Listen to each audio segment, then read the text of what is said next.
ಕರ್ತನಲ್ಲಿ ಪ್ರಿಯರೇ, ಮತ್ತೊಂದು ಆವರ್ತಿ ದೇವರ ವಾಕ್ಯವನ್ನ ಧ್ಯಾನಿಸುವ ಭಾಗ್ಯ ಕೊಟ್ಟಿರುವುದಕ್ಕಾಗಿ ಕರ್ತನಿಗೆ ಕೋಟ್ಯಾನುಕೋಟಿ ಸ್ತೋತ್ರಗಳೊಂದಿಗೆ ಕರ್ತನ ನಾಮದಲ್ಲಿ ನಿಮ್ಮೆಲ್ಲರಿಗೂ ವಂದಿಸುವಳಾಗಿದ್ದೇನೆ. ಪ್ರಾರ್ಥನೆ ಮಾಡುವ. ಕರ್ತನೇ, ಶರಣನೇ, ನನ್ನ ವಿಮೋಚಕನೇ, ನಮ್ಮ ಹೃದಯದ ಮಾತುಗಳು, ಹೃದಯದ ಧ್ಯಾನವು ನಿನಗೆ ಸಮರ್ಪಕವಾಗಿರಲಿ. ಆಮೇನ್. ಕರ್ತನಲ್ಲಿ ಪ್ರಿಯರೇ, ಕಳೆದ ವಾರ ಸದ್ಗುಣಶೀಲೆ ಎಂಬುದಾಗಿ ಕರೆಸಿಕೊಂಡ ರೂತಳ ವ್ಯಕ್ತಿತ್ವ ನೋಡಿದೆವು.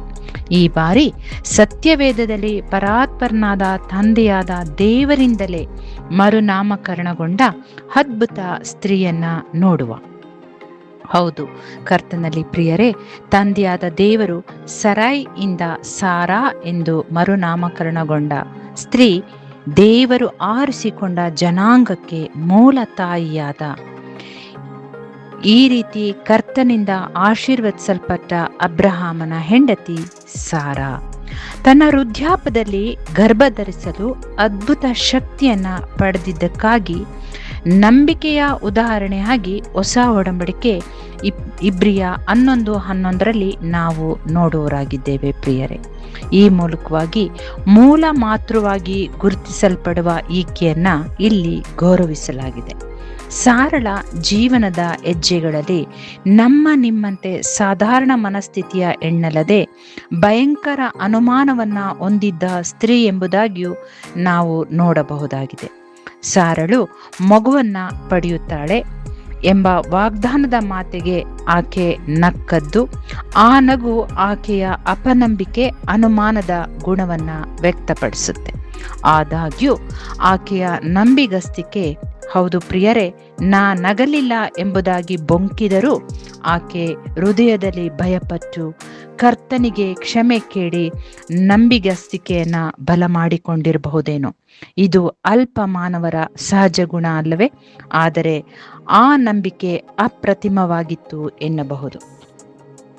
ಸಾರಳ ಪ್ರಮುಖ ಗುಣಲಕ್ಷಣಗಳನ್ನ ನಾವು ನೋಡುವುದಾದರೆ, ಆಕೆ ತಾಳ್ಮೆಯಿಂದ ಹೋರಾಡಿರಬಹುದು. ಬಂಜೆ ಎಂಬ ಹೆಸರಿನಿಂದ ಹೊರಬರಲು, ಇದಲ್ಲದೆ ಆತುರತೆ, ಗಂಡನ ವಂಶವನ್ನ ಮುಂದುವರಿಸುವ ಕಾರಣಕ್ಕಾಗಿ ಅಥವಾ ವಾಗ್ದಾನದ ಆತುರತೆಗಾಗಿ ಆಗರಳನ್ನ ಅಬ್ರಹಾಮನಿಗೆ ಕೊಡುವ ಮೂಲಕ ಆತುರದ ಗುಣವುಳ್ಳ ಹೆಣ್ಣು ಎನ್ನಬಹುದೇನೋ. ತನ್ನ ಗಂಡನ ಮೇಲಿದ್ದ ಭಕ್ತಿ ಅಥವಾ ಗೌರವ ಆಕೆ ವಿಧೇಯಳಾಗಿ ಅಬ್ರಹಾಮನನ್ನ ಅನುಸರಿಸಿ ತಾಯ್ನಾಡನ್ನ ತೊರೆದು ಗಂಡನನ್ನ ಹಿಂಬಾಲಿಸಿದ್ದು, ಅಲ್ಲಿ ಆಕೆಯ ವಿಧೇಯತೆ ಮತ್ತು ಗೌರವವನ್ನ ನಾವು ನೋಡ್ತೇವೆ. 1 ಪೇತ್ರ 3:5-6 ನೋಡುವುದಾದ್ರೆ, ಗೌರವಿಸುವ ಮತ್ತು ಅವನಿಗೆ ವಿಧೇಯಳಾಗುವ ಪವಿತ್ರ ಮಹಿಳೆಯಾಗಿ ಪ್ರತಿ ಮಹಿಳೆಗೂ ಮಾದರಿಯಾಗಿರುವಳು. ಪ್ರಿಯರೇ, ಅಸಾಧಾರಣ ಸೌಂದರ್ಯವತಿಯೂ ಹೌದು. ಆಕೆ ಸುಂದರಿಯಾಗಿದ್ದ ಕಾರಣ ಅಬ್ರಹಾಮನ ಜೀವವನ್ನ ಕಾಪಾಡಿಕೊಳ್ಳಲು ಆಕೆ ಈಜಿಪ್ಟ್ ಮತ್ತು ಗೆರಾರ್ನಲ್ಲಿ ಅಬ್ರಹಾಮನ ಸಹೋದರಿಯಂತೆ ನಟಿಸುವಷ್ಟು ಸ್ಥೈರ್ಯತೆಯನ್ನ ನಾವು ಈಕೆಯಲ್ಲಿ ಕಾಣುತ್ತೇವೆ. ಪ್ರಿಯರೇ, ಅಷ್ಟಲ್ಲದೆ ಕರ್ತನಲ್ಲಿ ಪ್ರಿಯರೇ, ಸಾರಳ ಆತಿಥ್ಯ ಅಂದರೆ ಅತಿಥಿ ಸತ್ಕಾರವನ್ನ ನೋಡುವುದಾದ್ರೆ, ವಿಧೇಯ ಹೆಂಡತಿ, ಸಹಕಾರಿ, ಉದಾರತೆಯ ಹೆಣ್ಣು ಮತ್ತು ಬಹಳ ತ್ವರಿತವಾಗಿ ಅಡಿಗೆ ಮಾಡಿ ಬಡಿಸುವಷ್ಟು ವಿಧೇಯ ಸಂಸಾರಿ ಹೆಣ್ಣು ಎನ್ನಬಹುದು.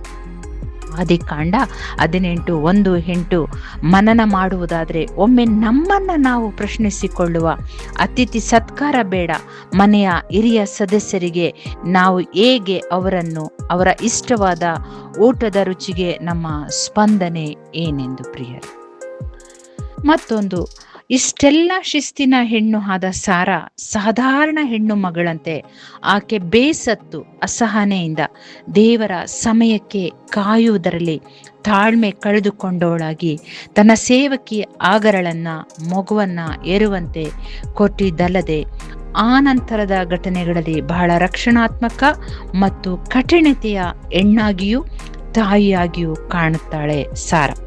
ಇಷ್ಮಾಯೇಲನನ್ನ ಕಳುಹಿಸಿ ಬಿಡು ಎಂಬ ಮಾತು ತನ್ನ ಮಗ ಈಸಾಕನ ಜನರೇಷನ್ ಮಾತ್ರ ಕಾಪಾಡಬೇಕೆಂಬ ಕಾರಣ ಆಕೆ ಬಹಳ ಕಠಿಣವಾಗಿ ಕಾಣುವಂತೆ ತಾಯಿಯಾಗಿದ್ದಾಳೆ ಎಂದರೆ ತಪ್ಪಾಗಲಾರದು ಸ್ನೇಹಿತರೆ.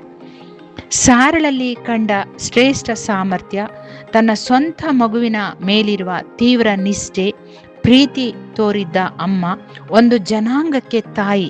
ಅಷ್ಟಲ್ಲದೆ ನಮ್ಮ ರಕ್ಷಕನಾದ ಯೇಸು ಸ್ವಾಮಿಯ ಪೂರ್ವಜಳು ಎಲ್ಲದಕ್ಕಿಂತ ಇಬ್ರಿಯ 11ರಲ್ಲಿ ನಂಬಿಕೆಯ ವಿಷಯದಲ್ಲಿ ಮೊಟ್ಟ ಮೊದಲ ಮಹಿಳೆ ಸಾರಳು. ಪ್ರಿಯರೇ, ನಾವು ಈಕೆಯಂತೆ ಬದುಕಿನ ತಿರುವುಗಳಲ್ಲಿ ಅಪನಂಬಿಕೆ, ಕಠಿಣ ತೀರ್ಮಾನ, ಮಕ್ಕಳ ವಿಷಯದಲ್ಲಿ ಅತಿಯಾದ ಪ್ರೀತಿ ಗುಣಗಳನ್ನು ಹೊಂದಿರುವವರೇ.